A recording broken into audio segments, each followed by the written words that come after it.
자, 그러면 우리 김프로님의 미스터 마켓도 한번 가볼까요? 네. SM 얘기를 한번 좀 하려고 그래요. SM. SM 인수전 전의 전쟁 양상 승자의 저주 우려된다. 이런 거죠. 승자의 저주라는 게 뭐예요? 우리 이게- 대표적인 승자의 저주, 주식시장의 승자의 저주는 M&A를 한 거예요. M&A. 근데 대부분의 경우는 아주 큰 회사가 조그만 회사를 인수할 때는 승자라는 얘기를 안 해요. 저 회사가 저렇게 큰 덩치를 이럴 때 승자라고 하죠. 그런데 이제 그런 경우에 와 이거는 야 저 회사 저 M&A는 진짜 획기적인데 저렇게 큰 예를 들어서 뭐가 무슨 고래를 먹어 참치가 고래를 먹었다 뭐 이 표현이 맞는지 모르겠는데 이런 경우에 승자라고 표현할 만한데 대부분 아니면 몇몇 아주 큰 케이스에 저주스러운 결과가 나왔다. 그게 이런 거예요. 금호가 예. 대우건설. 금호 아시아나 그룹이 대우건설 그때 6조 4천억 원으로 사들였는데 이 가운데 3조 5천억이 채무였거든요. 조달해가지고 그래서 사실 금호 아시아나 그룹이 그렇게 부실화되게 돼 있는. 그룹 전체가 붕괴됐죠. 거기다가 이제 웅진그룹이 국동건설 먹을 때도 마찬가지였다. 예. 2007년도에 그래서 5년 만에 웅진코웨이드 핵심 계열사를 팔았죠. 물론 이제 다시 사고 뭐 이런 과정이 있었습니다만은 윤석금 회장이 굉장히 고생했죠. 예. 그죠? 그 다음에 금호그룹도 마찬가지였고 그래서 이런 경우로 이제 우리 승자의 저주라고 하는데 자 SM 인수전이 이게 원래는 뭐 행동주의 해가지고 뭐 주주의 권익이라든지 이런 것들이 우리 화두를 던지면서 사실 굉장히 의미 있는 시작을 했는데 이게 예. 공개 매수가 무산되고 또 전의 전쟁처럼 공개 매수가를 올리고 또 이것도 무산될 것 같으니까 또 올린다 뭐 이런 얘기를 하면서 야 이게 애초에 시작했던 양상하고 완전히 달라지는 모습들이 나왔단 말이죠. 그런데 SM 주가 차트를 한번 보여주세요. SM 엔터테인먼트 3개월 차트인데 79,000원에 154,900원이 딱 거의 2배가 올랐잖아요. 자, 뭐 79,000원이 저평가일 수도 있고 154,900원이 고평가일 수도 있죠. 그거는 뭐 투자자 여러분들이 판단하실 문제인데 한 개 기업까지 저것도 저 시총이 몇 조 되는 회사잖아요, 지금. 예. 네, 그래서 시총 기준으로 엊그저께 보니까 코스닥 5위인가 뭐 4위인가 뭐 그렇다는데 이게 저런 회사의 주가가 저희 기업의 가격이죠. 예, 가치가 아닌 가격인데 저 가격이 2배가 오르. 그럼 기업 가치도 저만큼 2배씩 오르냐 이거죠. 뭔가 지금 저 79,000원이 잘못됐든 154,900원이 잘못됐든 그런 양상을 보이고 있는데 문제는 뭐냐? 이 회사를 살려고 하는 이 두 기업 있잖아요. 하이브하고 카카오는 지난 3개월 동안 SM 주가는 지난 3개월 동안 57%가 올랐는데 카카오는 15%, 하이브는 11%가 빠졌단 말이에요. 그렇죠. 물론 이제 뭐 저 SM을 사는 것 때문에 빠졌다라고 딱 100%다 이렇게 얘기를 할 수 없지만 극명하게 대조가 되잖아요. 사는 대상은 따블라고 살려고 하는 기업의 주가는 15%, 11% 빠졌단 말이에요. 그럼 카카오와 하이브의 주주들은 어떤 거냐죠. 저렇게 레이스를 하고 있는 상황에서 내가 카카오 주주거나 내가 하이브 주주라면 불안불안하죠. 엄청 불안하죠. 왜냐하면 야, 저렇게까지 해가지고 주가라는 건 뭐 항상 뭐 플럭추에이션이 있습니다만은 저게 저 상태로 계속 올라간다는 보장은 누구도 할 수 없는 상황에서 인수가 결정되면 대체로 조정을 받거나 그렇게 될 가능성이 있는데 그렇죠. 예. 분쟁 끝나면 빠지죠. 빠지죠. 그러면 그 인수의 시너지를 폭발적으로 내야만 카카오 주주나 하이브 주주는 보상을 받을 것 같은데 이런 성격의 업체라는 게 과연 그렇게 할 수 있을까? 이제 그런 얘기들을 많이 하잖아요. 거기다가 이제 더 현실적인 문제는 이걸 계속 레이스를 했을 때 추가적인 자금 조달을 해야 될 필요성도 대두가 되는 거예요. 예를 들면 하이브가 1조 원대 현금 자산이 있는데 이게 SM 최대 인수 이 하이브가 지금 살려고 하는 게 25%를 살려고 그러거든요. 예. 지금 계획을 보면은 그러면 이걸 살려면 최대 인수 가능 주당 가격이 16만 원이라는 거예요. 지금 현재 자금 적어로는.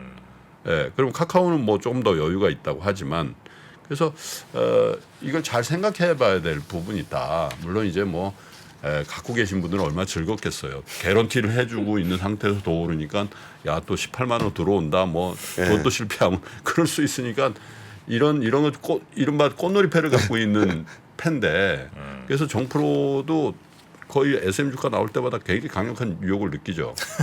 그런데 이제 이 양상이 나중에 이제 그 결론이 어떻게든 날 거 아닙니까? 이쪽이든 저쪽이든 아니면 둘 다 아니든 뭐 결론이 날 텐데 그 다음에 그때도 누군가는 주식을 갖고 있을 거란 말이에요. 그렇죠.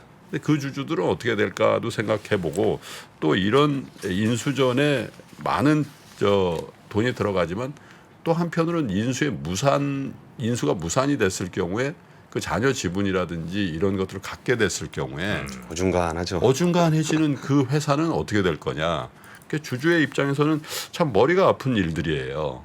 카카오 주주도 마찬가지고 카카오에 또 사실 뭐 다른 영역의 비즈니스를 많이 하니까 그렇다 치더라도 하이브 주주들은 매우 신경이 쓰이는 대목이란 말이죠.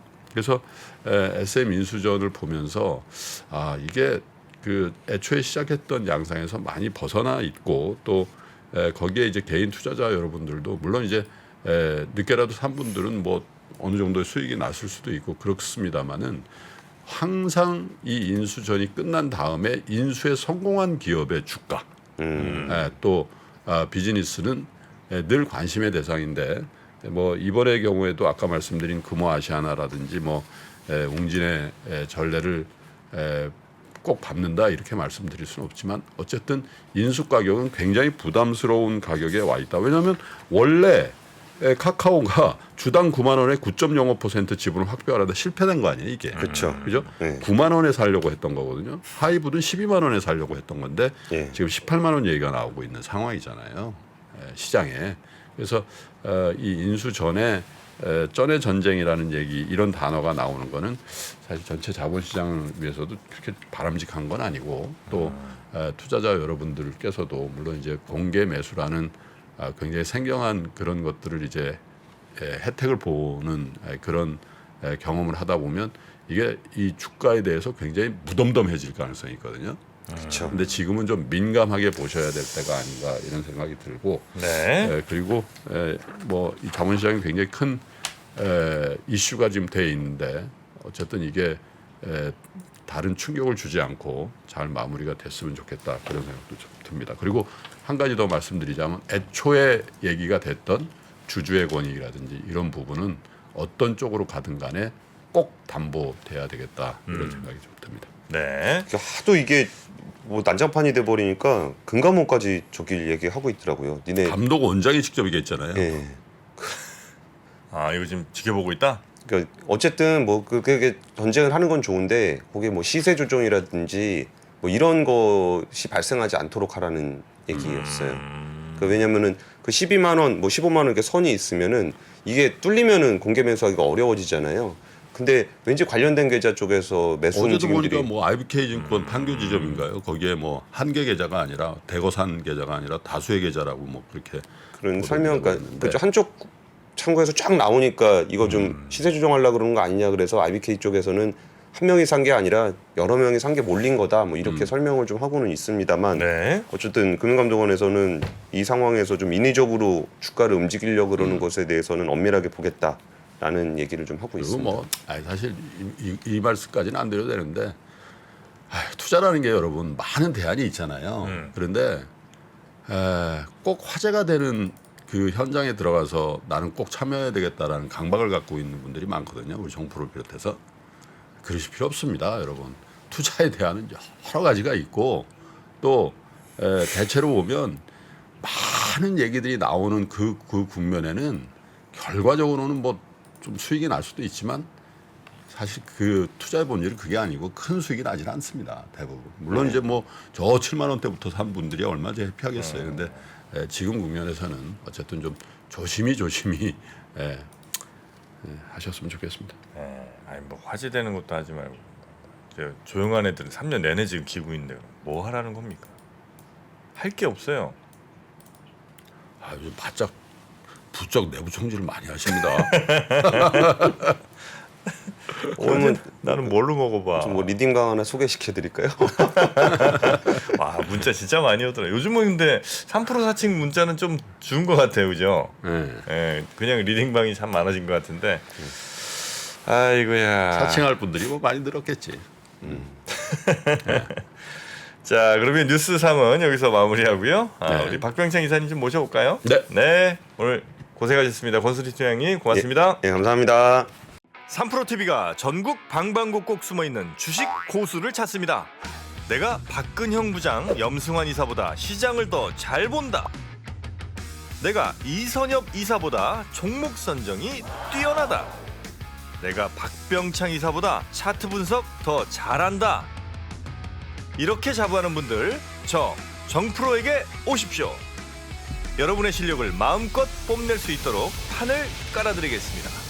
전국 증권사 지점의 PB, 주식 브로커, 펀드 매니저는 물론이고 전업 투자자, 슈퍼개미, 스몰개미, 기타 등등 이 시장에 대한 날카로운 분석과 통찰만 있다면 누구든 환영합니다.